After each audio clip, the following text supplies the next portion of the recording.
শিন নদীর তীরে ভালোবাসা আর প্রেম শহর প্যারিসে গ্রেটেস্ট শো অন আর্থ খ্যাত অলিম্পিকের আসর মুগ্ধতা ছড়ানোর অপেক্ষায়। যুক্তরাষ্ট্রের লস অ্যাঞ্জেলস আর যুক্তরাজ্যের লন্ডনের পর তৃতীয় শহর হিসাবে তিনবারের মতো অলিম্পিকের আয়োজন করেছে প্যারিস। অলিম্পিক আনুষ্ঠানিকভাবে শুরুর আগেই মাঠে গড়িয়েছে ফুটবল ইভেন্ট। তাতে উদ্বোধনী ম্যাচেই কানাডার ক্যাম্পে গুপ্তচর ভিত্তি নিয়েছিল বিতর্ক। নজরে এসেছে ইসরায়েলের অ্যাথলেটদের প্রতি ফ্রান্সের বাড়তি কদর নিয়ে। প্যালেস্তাইনের গাজায় সামরিক আগ্রাসন চালানোর পরও অলিম্পিকের বড় অতিথি হিসাবে উদ্বোধন অনুষ্ঠানে আসছেন ইসরায়েলের প্রধানমন্ত্রী বেঞ্জামিন নেতানিয়াহু। এছাড়া হিজাব নিষিদ্ধকরণ ইস্যুতেও থাকছে বিতর্ক। হুমকি পেয়েছেন 15 জন ইসরায়েলি অ্যাথলেট। ইসরায়েলের জন্য পুরো আসরেই বাড়তি নিরাপত্তা বিধান রেখেছে ইউরোপের অন্যতম বৃহৎ সামরিক শক্তি ফ্রান্স। আর এই নিয়ে ক্ষোভ জমেছে ব্যাপক আকারে।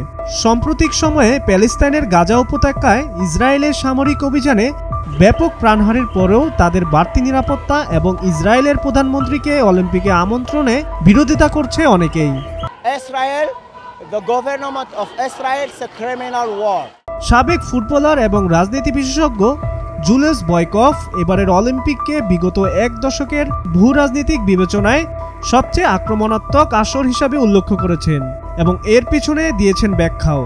যদিও একই অভিযোগ থাকলেও ইসরায়েলের উপর এমন কোনো ব্যবস্থা নিচ্ছে না আয়োজক দেশটি। গাজায় যুদ্ধের প্রতিবাদে ইসরায়েলকে প্যারিস অলিম্পিকে নিষিদ্ধ করার দাবি জানিয়েছিল প্যালেস্তাইন, কিন্তু আন্তর্জাতিক অলিম্পিক কমিটি প্রধান টমাস বাক ও ফ্রান্সের প্রেসিডেন্ট এমানুয়েল ম্যাক্রো গতকাল এই দাবি নাকচ করে দেন। বাক নিজেকে রাজনৈতিক ব্যবসায় জড়াবেন না বলে জানিয়েছেন।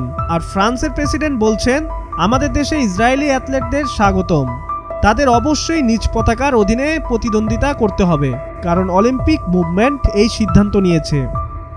ফ্রান্সের এমন নীতি অবশ্যই রাশিয়ার ক্ষেত্রে প্রযোজ্য হচ্ছে না। রুশ অ্যাথলেট নিষিদ্ধ করেছেন, সেই সঙ্গে রাশিয়ান কোনো গণমাধ্যম কর্মীকেও এবারের অলিম্পিকে প্রবেশ করতে দেয়নি ফ্রান্স।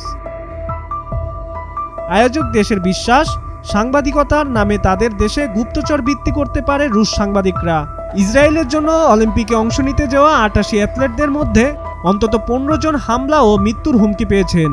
সব মিলিয়ে শুধু ইসরায়েলি অ্যাথলেটদের উপর 1700-র বেশি হুমকি আছে বলে জানা গেছে। এছাড়া অন্যান্য হুমকিও মাথায় নিতে হচ্ছে আয়োজকদের। এত কিছুর পরেও অবশ্যই প্যালেস্তাইনের পক্ষে মন্তব্য ঠেকিয়ে রাখা বেশ চ্যালেঞ্জ হতে চলছে ফ্রান্সের জন্য।